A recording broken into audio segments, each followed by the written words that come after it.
لوکس نور چیست؟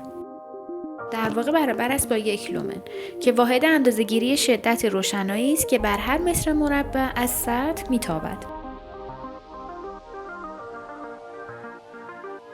مطابق استانداردهای جهانی، مقدار لوکس مناسب برای کارگاه‌ها و سوله‌ها به خصوص در خطوط تولید، دفاتر کار و اتاق کنترل بین 300 تا 750 لوکس و در راهروها و فضاهای عمومی بین 100 تا 200 لوکس کافی است.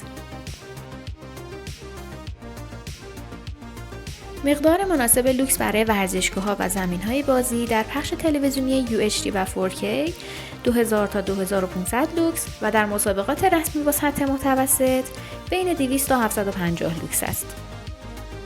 همچنین برای خیابان‌های اصلی و پرترافیک مقدار 20 تا 50 لوکس، در خیابان‌های مرکزی و مناطق تجاری 50 تا 100 لوکس و در خیابان‌های فرعی و کم تردد از 10 تا 20 لوکس کفایت می‌کند.